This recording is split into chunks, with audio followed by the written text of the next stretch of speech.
નમસ્કાર. હજી નથી અવાજ બરાબર. નમસ્કાર.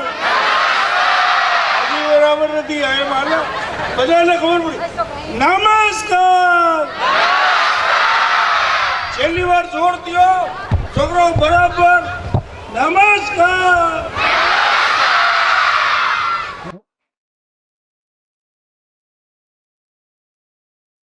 આજે નાનપર ગામે અમે આજ ઉપસ્થિત થયા છીએ અને આજે આપણે ભગવાન દાસ પુરુષોત્તમ ભવાણી પ્રાથમિક શાળા કાનપર એમની આજે સ્કૂલને આપણે સોંપવા જઈ રહ્યા છીએ અને આ સ્કૂલ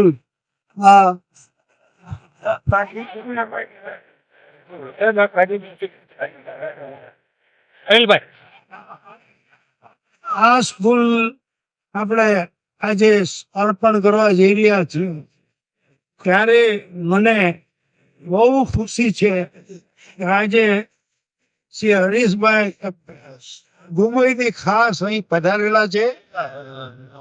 શ્રી કિશોરભાઈ ઝવેરી પણ અમદાવાદથી ખાસ આવ્યા અને ઝવેરી તેમના ફેમિલીએ આ ટ્રસ્ટ દ્વારા અનેક કામોમાં સહકાર આપ્યો છે અને આ કામોની નોંધ તો ન લઈ એમના ટેલિફોન, એમનું કામકાજ, એમની વ્યવસ્થા અને અમારા કિરીટભાઈ વસા એ એમની સાથે સંકળાયેલા આ સૌને સુંદર કામ કર્યું. એ આ ફેમિલીએ આ ભૂતકાળમાં પણ જે 4 શાળા આપી છે એમાં શ્રીમતી ભાનુબેન પ્રાણજીવન ઝવેરી 76 ગામ મોરબી પાસે એક સ્કૂલ આપી છે. અંબાબેન વીરજીભાઈ ઝવેરી કુલગ્રામ ખાતે એક સ્કૂલ આપી છે અને પ્રાણજીવન વીરજીભાઈ ઝવેરી એ ભૂતુ ખાતે ગયા વર્ષે બહુ જ મોટી સ્કૂલ આપી છે. આ શાળાના સ્કૂલ સોંપવાનું કે આપવાનું કામ આપણને એમ લાગે કે આ શાળાનું બિલ્ડિંગ બન્યું પણ એ શાળાનું બિલ્ડિંગ નથી. આ એક ગામનું ધબકતું હૃદય છે. આ ગામમાં વિદ્યાર્થીઓને બંનેને જો કોઈ પણ બાબતમાં કાંઈ પણ કરવાનું હોય તો આ શાળા આ કામ કરશે. અને આ શાળાએ જે વિદ્યાર્થીઓને તમે અત્યાર સુધી જુઓ, હવે ગામડામાં એવું બને છે કે મોટા ભાગના ગામડાના વ્યવસાય માણસો પોતાના છોકરા સારું ભણે એટલા માટે બહાર મોકલે. જ્યારે આવી સ્કૂલ અને વ્યવસ્થા હોય તો આપણા ભારત સરકારે અને ગુજરાત સરકારે એટલી સુંદર વ્યવસ્થા કરી છે કે ભણેલ ગણેલ બહુ હોશિયાર ટીચર બહુ જ સારા પગારે, અને કોઈ પણ ટીચરને પૂછી જોજો એને પગાર 50,000 થી 60,000, 70,000, 80,000 અને કદાચ લાખ રૂપિયા પગાર મળવા વાળા આમાં 15-20 વર્ષથી નોકરી હશે તો એ ભારત સરકાર શિક્ષણ માટે પગાર આપે છે. એવી આ સુંદર, અને તમને આશ્ચર્ય લાગશે કે આ શિક્ષકની નોકરી માટે કેટલી અરજીઓ થાય છે એનો હિસાબ નહીં કરું. પણ આ જો સ્કૂલને આપણે સુંદર રીતે રાખીએ તો આપણી ફરજમાં આવે કે આ જે ફેમિલીએ આપણને આજે સ્કૂલ આપી છે એને આપણે કેવી રીતે સંભાળીએ. ગામના 5-7 આગેવાનોને એક વિનંતી કરીશ કે આ સ્કૂલ તમે બનાવીએ, હું તમને એ સ્કૂલ કેવી રીતે બની એની એક નાની વાર્તા કરું. આજે અમે અત્યાર સુધી પહોંચ્યા 107ની સ્કૂલ તમને આપીએ છીએ, પણ એક માસ્તરે, એક નાના ટીચરે એક રસ્તા ઉપર અમે એક ઠેકાણે ઊભા હતા. હું આ કચ્છની 2001ની વાત કરું છું કે એક રેલવે ફાટક પાસે હું ઊભો હતો. રેલવે ફાટકમાં ગાડી આવવાના વાર હતી એટલે મારી ગાડીમાંથી નીચે ઉતરી અને હું બહાર ઉતર્યો. સવારનો લગભગ 10 વાગ્યાનો ટાઈમ હતો. ત્યારે એક સાયકલ ઉપર એક ટીચર જતા હતા, એ પણ ઉભા રહ્યા ફાટક બંધ હોવાને કારણે. અને અમે બે સામસામા વાત કરી. ત્યારે મને એ ટીચરે એની પોતાની વાત કરી કે હું આ 15 કિલોમીટરથી સાયકલ ચલાવી આ ગામમાં આવું છું અને અહીં છોકરા ભણાવું છું, છોકરી ભણાવું છું, અને મારે ત્યાં 250 છોકરા છોકરીઓ ભણે છે. એને એમ એટલું બધું સારું કે અડધો પોણો કલાક ગાડી લેટ થઈ અને અમારે વાત કરવાની બની. અને આ વાત કરતા કરતા એવો પ્રેમથી વાત કરીએ ને અમે ટ્રસ્ટનું કામ કરીએ એની વાત કરીએ. આ Saurashtra medical education centre trust આજે 1978 થી કામ કરતું હતું. અને અમે એકવાર WHO ના બહુ મોટા વર્લ્ડ હેલ્થના એજન્ટ હતા. અમે અહીં ડિસ્ટ્રીબ્યુશન કરતા હતા અને કેટલા સમયે આપણે ભારતમાં ખૂબ વસ્તુ બહારથી આવતી અને લોકોને ફ્રી આપતા. એવી વાત અહીં નહીં કરું અને એનો સમય બદલાઈ ગયો. પણ ત્યારે આ કચ્છમાં ભૂકંપ આવ્યો ત્યારે અમને એક સાથે 80 કન્ટેનર વાળી 3 શીપમાં અમને એડવાન્સ ખબર આપવામાં આવી કે તમે માલ વેચજો, આ ગરીબોને તમે ગમે ત્યારે આ કચ્છના લોકોને તમે વેચજો. અમે વિચાર કર્યો કે અત્યારે આખી દુનિયા કામ કરે છે, આપણે હમણાં ખમી જઈએ અને ગમે તેમ કરીને કચ્છમાં આ વસ્તુ બધી આપણે 4 મહિના પછી વેચશું. અને પછી 4 મહિના પછી એટલે કે 26 જાન્યુઆરી આ ધરતીકંપ આવ્યો અને અમે લગભગ ઓક્ટોબરના એન્ડમાં આ વસ્તુ વેચવાનું ચાલુ કરી. અને કચ્છમાં અમે લગભગ ઘણા સાધનો અને સમય વેચ્યા. ત્યારે 2001ના લગભગ ઓક્ટોબર, નવેમ્બર, ડિસેમ્બરમાં અમે જે માસ્ટરની વાત કરી મને ફાટક પણ મળી ગયા અને એને મને લઈને પોતાની સ્કૂલે લઈ ગયા. 2 કલાક બેઠા પછી મને ખૂબ ચા પાણીનો આગ્રહ કર્યો એટલે હું એની સાથે ચા પીવા ગયો.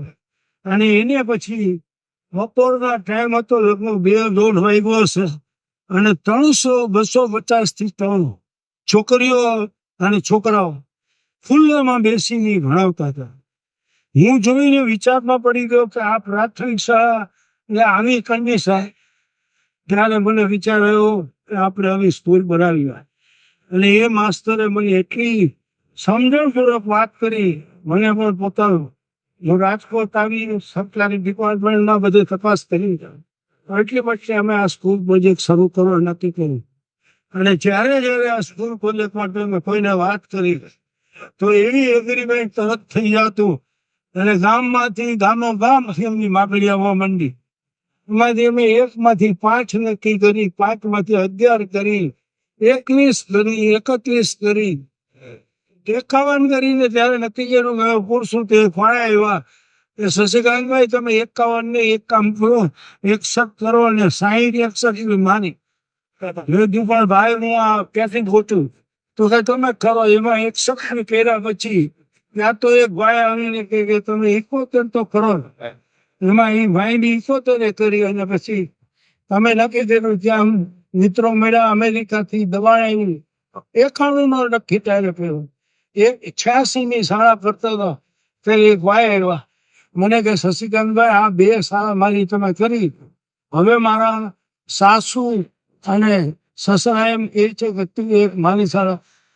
તો તમે નહીં માનો સાહેબ, એને એમ કીધું કે તું મારી શાળા કર.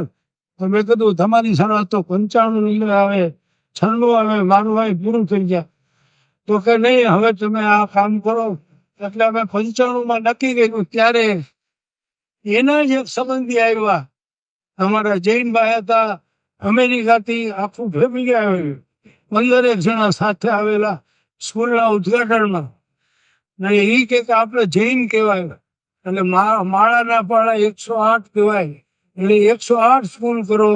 અને 108 સ્કૂલ કરો એમાં 105, 108 એ સ્કૂલ મારી. અને મેં કીધું ભાઈ તમે આ કામ કરો ને અમે લખી ગયેલું. એ તો પછી આગળ વધ્યું અને એવી રીતે 121 તો લખી ગયા.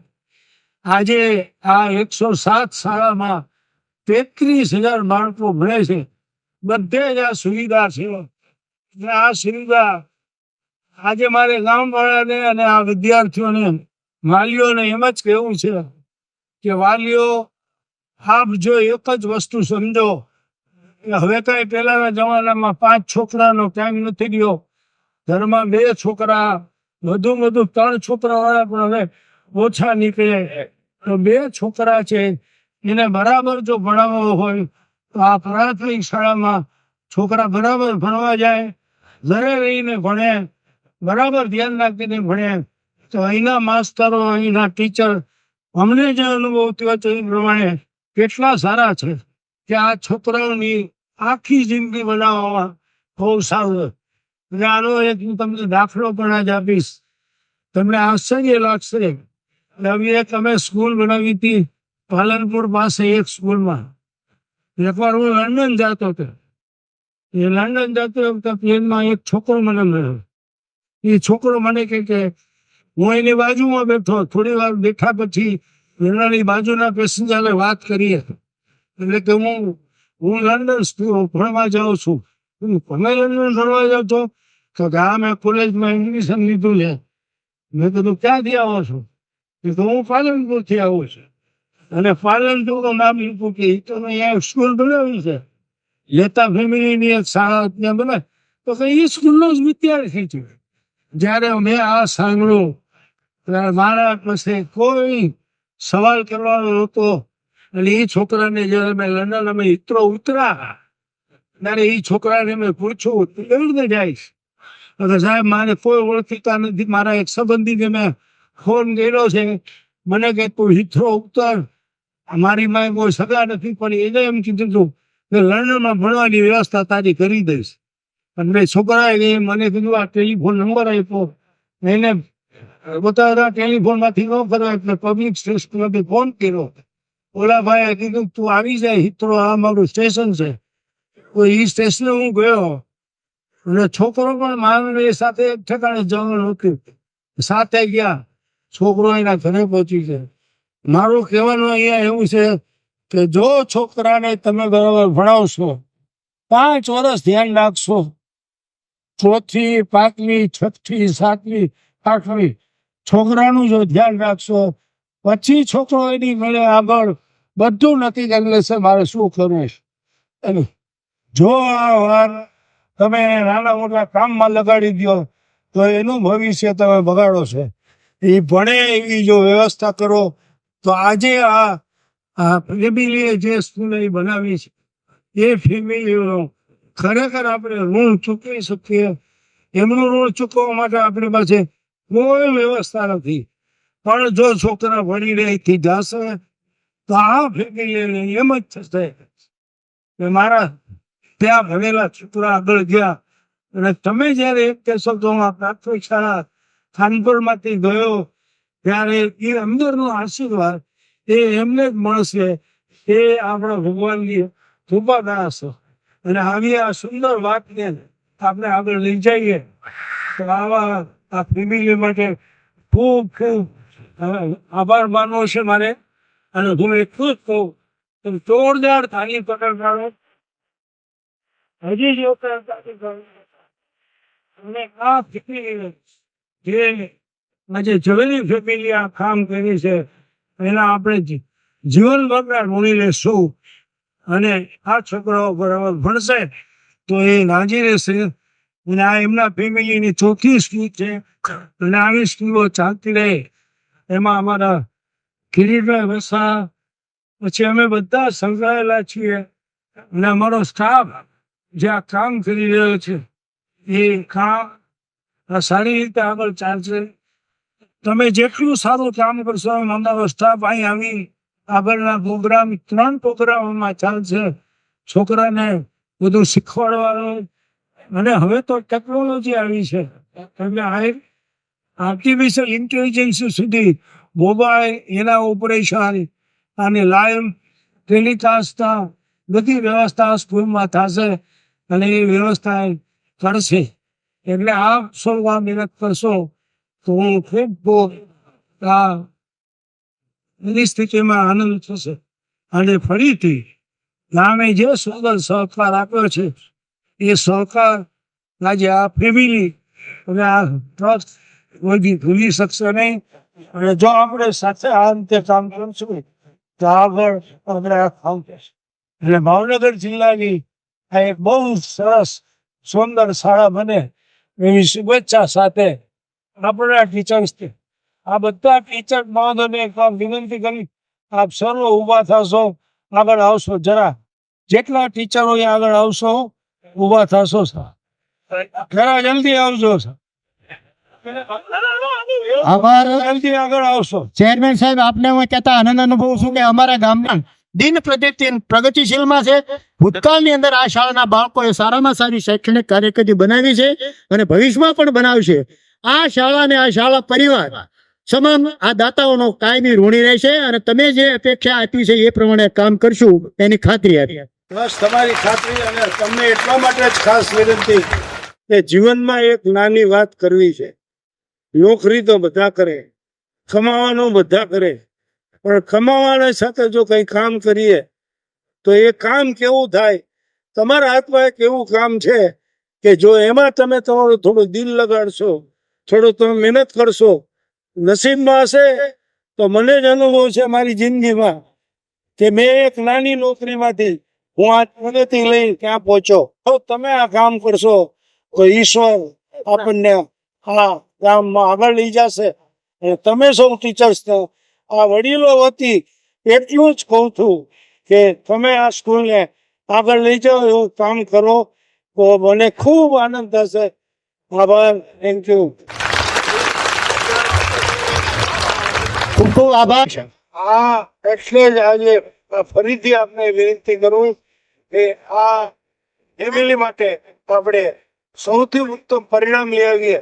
એમને દાન આપી દીધું, એમને આ ઉદ્ઘાટન જોઈ લીધું, એમને બધું ગમી ગયું, પણ પરિણામથી એ રાજી થશે. એ રાજીપો તમારે આપવાનો છે, મારે આપવાનો છે. અને આપણે સૌ પ્રયત્ન કરીએ. ફરીથી આ સુંદર આ વાતાવરણ વચ્ચે આપણે કામ કર્યું. આજે ટેકનિકલ કારણસર સવારનો પ્રોગ્રામ પ્લેન લેટ થવાના કારણે મોડું થયું. તમને તકલીફ પડી હશે, પણ ડોનર એને પોતાનું ડ્યુટી નિભાવી બનાવી રહ્યા છે એટલે આપણને તકલીફ નથી પડી અને આવ્યા છે એનો ખૂબ આનંદ છે. એક જોરદાર તાલી પાડો, જોરદાર. અને આજે આપણી સ્કૂલનું સરસ કામ પતી ગયું. માટે આભાર. ફરીથી ગામજનો તમારાથી અપાય એ સહકાર આપ્યો છે એ ખૂબ નોંધનીય છે. આભાર. Thank you. બધાને પહેલા તો ભગવાનનો પાર માનું છું કે હું ગુજરાતીમાં ભણ્યો છું, પણ જો મારા મનસે જો આવત, મારો દીકરો આવત એને ગુજરાતી એક અક્ષર નથી આવડતો, હિન્દી આવડે, ખાલી અંગ્રેજીમાં. પણ લકીલી હું ગુજરાતીમાં ભણ્યો છું તો પછી થોડી ઘણી યાદ છે મને. હું તો લખી વાંચી બધું શકું છું. મને બહુ આનંદ થયો છે મારી ફેમિલી વતી કે આ શાળા ઊભી થઈ છે. બધાએ તમે લોકો બધા એક જ વાત કરી છે, શશિકાંતભાઈ બધા બધું એક જ વાત આવે એ જ કહેવાના છે કે બધા અમારા ઋણી છે. પણ એકચ્યુઅલી ઊંધું છે. ઋણી એકચ્યુઅલી અમે છીએ કે તમે અમારું ભેટને સ્વીકારી છે એ ઋણ અમારા ઉપર. હવે ફક્ત તમારે શાળા ચલાવવાની છે એ તમારું કર્તવ્ય છે, પણ અમને તો એને બહુ ખુશી છે કે તમે એક્સેપ્ટ કરી છે. બીજું, હું અહીંયા જેટલી છોકરીઓ બાળાઓ છે સ્ટુડન્ટ એ બધાને હું કહીશ કે અહીંયા મેં જોયું કે આ સ્કૂલ ફક્ત 8 સુધી ચાલે છે. આજે લગભગ 40 વર્ષ થઈ ગયા. માંડવી કચ્છમાં લોજિંગ અને બોર્ડિંગ ફક્ત છોકરીઓ માટે અમે લોકો મારી ફેમિલી ચલાવે છે. જે લોકો આપી શકે તો એ લોકો આપે, અદરવાઇઝ ટોટલી ફ્રી છે. અને બાજુમાં જ 5 મિનિટ દૂર સ્કૂલ છે, પણ એ ફક્ત 8 થી કરીને 12 સુધી માટે છે. હવે કોલેજની છોકરીઓને પણ અમે લઈએ છીએ, જે ખાલી છોકરીઓ માટે છે. અમે ત્યાં કોઈ છોકરાઓને અલાઉ નથી. તો કોઈ પણ અહીંયાથી જે પાસ થાય અને જો જવું હોય ને જે નજીકમાં ક્યાંય ન હોય તો તમે જઈ શકો છો. બીજું મારે શિક્ષકોને કહેવું છે કે છોકરાઓને ખાસ કરીને તો વિદ્યાર્થીઓને કે શિક્ષક ઇઝ લાઈક ગુરુ. તમે લોકો હોય ત્યારે તો ગૂગલ આવી ગયું છે એટલે ગૂગલમાં બધા યુઝ કરે છે જીપીએસ, ગ્લોબલ પોઝિશનિંગ સિસ્ટમ, જે તમને ખબર પડે ક્યાં જવું છે. એવી રીતે અમે પહોંચ્યા છીએ તો તમે લોકો વોટ્સએપમાં અમને પિન મોકલી દીધી છે, લોકેશન પિન. તો એ જીપીએસ નો બીજો એ મતલબ છે એ આ છોકરાઓ માટે છે કે it is rural positioning system. Geopolitical તો છોકરાઓને મારે એ જ વિનંતી કરવી છે કે ભાઈ તમે ભણો, તમારા શિક્ષકો પાસેથી જે તમને જ્ઞાન મળશે એ મારા ખ્યાલથી એટલું નોબલ પ્રોફેશન છે. ઇટ ઇઝ નોટ ઇઝી, પણ જેટલા છોકરાઓ નાના એટલો વધારો કરો. તો તમે જે કરો છો મારો પર એપ્રિશિએટ કરે આઈ હોપ. અને આ લોકોને એ જ મારે કહેવું છે કે તમે તમારા છોકરાઓને ભણાવો.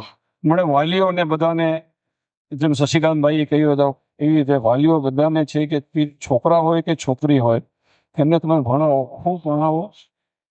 જેટલું આગળ વધી શકે એમને ભણવું હોય એમને ભણાવો તમે, કે એનાથી એ લોકોને આ દેશનો વિકાસ થશે. તમે આજે એવું નથી કે છોકરીઓ નથી ભણતી, પણ ભણીને કેટલું આગળ વધે છે. આપણા શું કહેવાય વિત્ત મંત્રી કે શું છે, નાણામંત્રી, નાણામંત્રી બી સીતારામન જે તો એ બી રેડી છે. ઇન્દિરા ગાંધી તો હતા જ. તો એવી રીતે શિક્ષણ ભણવું જે છે એજ્યુકેશન વગર આની કાંઈ જ નથી. તમને મારે બધાને વિનંતી છે કે જેટલું તમે ભણાવી શકો એટલું તમે ભણાવો તમારે મુજબ. અને કોઈ જલ્દી, મને ખબર છે બધા વાલીઓને ચિંતા હોય છે કે છોકરીઓ છે તો કે જલ્દી સાથે વરાવી દે, બોજો થઈ જાય, ઓછો છે. આજની તારીખમાં એ નથી. તો હું બધાને એ જ વિનંતી કરું છું કે ભાઈ ભણાવો તમે, અને ભણવાથી દેશનું ભવિષ્ય આગળ વધશે. તો બસ મારી એટલી જ બધાને વિનંતી છે. અને ખરેખર તો વાત એ છે કે આટલું હું આજે એક્સપેક્ટ નહોતો કરતો કે આટલા બધા જણા હશે. ઓછા છે એ મને ખબર પડી કે હજી ઓછા છે તે, પણ મને એ નહીં ખબર. હું તો એકચ્યુઅલી જોઈને ગભરાઈ ગયો ખરેખર. મારા લગ્નમાં બી આટલા માણસો તમને જાણીને નવાઈ થશે કે મારા લગ્નમાં વર અને કન્યા બંનેને સાથે મેળવી ને ટોટલ 18 જણા હતા. એટલે હું તમારો આભારી છું કે તમે મને આટલું બધું માન આપ્યું છે અને મારી ફેમિલીને આપ્યું છે. અને ભવિષ્યમાં કોઈ વખત અગર જો થઈ શકશે,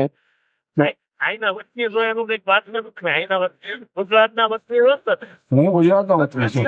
હું ઓરિજિનલી કચ્છનો છું. હું બી કચ્છનો છું. કચ્છ ગુજરાતમાં જ આવી ગયો એટલે હું ઓરિજિનલી ભુજનો છું. કચ્છી બી બોલું છું. અહીંયા કોઈને સાંભળે કચ્છી બોલતા એટલે હું કચ્છી બોલો તો હું બોલી શકું છું. મારી માતૃભાષા કચ્છી છે.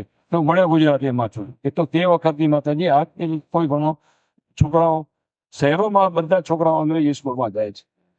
તો અને શિક્ષકોને વિનંતી છે આ લોકોને, if you understand English, make sure that they progress further. It will be a tribute to you as well, and they will be very thankful to you. ચાલ આપ બધાનો આભાર. અમે તો લાઈફમાં કાકા મળે બસ. Okay, thank you. બાળકોને પ્રોત્સાહિત કરશું. ગ્રામજનો, બધા બીજા મહેમાનો, દાતાશ્રી હરીશભાઈ તથા કિશોરભાઈ, હું આ બધાનો આભારી છું કે આપ આટલી સંખ્યામાં અહીંયા આવેલા છો, વાત કરો છો. અને હરીશભાઈ, તમે માનો નહીં માનો, તમે જે સ્કૂલ આપી એનું યોગદાન તમારા તરફથી થયું એના અમે ખૂબ ખૂબ ઋણી છીએ. એમાં કિશોરભાઈએ સાથ સહકાર આપી અને તમારી પાસે અમારી પાસે સ્કૂલ બનાવડાવી તમારી, એ બદલ ખૂબ ખૂબ આભાર. ગ્રામજનો વતી, બધા વતી, અમારા ટ્રસ્ટ વતી આપનો ખૂબ ખૂબ આભાર માનું છું. Thank you very much. હવે સોજી હા થોડુંક અહીંયાની બધી દીકરીઓ જે અહીંયા ભણે છે એ દીકરીઓને કોઈ પણ આગળ ક્યાંય વધવું હોય, ક્યાંય પણ આગળ ભણવું હોય તો એ અમારા ટ્રસ્ટનો અથવા તો મારો પર્સનલ ઉપયોગ કરી અને આગળ ભણવા જઈ શકે છે. અને હું આગળ ભણાવીશ આ ગામની દીકરીઓને, એ હું ખાતરી આપું છું. એમાં કોઈ ઉપકાર નથી કરી રહ્યો. તમારામાં ટેલેન્ટ છે, એ ટેલેન્ટને બહાર લાવવાની મહેનત કરી રહ્યા છીએ. એમાં અમને પણ બધાનો સાથ સહકાર મળે છે. તે બદલ આપ બધાનો ફરીવાર ખૂબ ખૂબ આભાર. ગ્રામજનોનો ખૂબ ખૂબ આભાર. બહેનો, માતાઓ, એનો આપને ખૂબ ખૂબ આભાર. દીકરીઓ દીકરાઓને એકદમ ભણાવો અને એકદમ જબરદસ્ત બનાવો કે આપણું કાનપર ગામ આખા દુનિયાના મેપમાં આવે કે હા, આ કાનપરનો ચોકડો છે, ચોકડી છે. ખૂબ ખૂબ આભાર.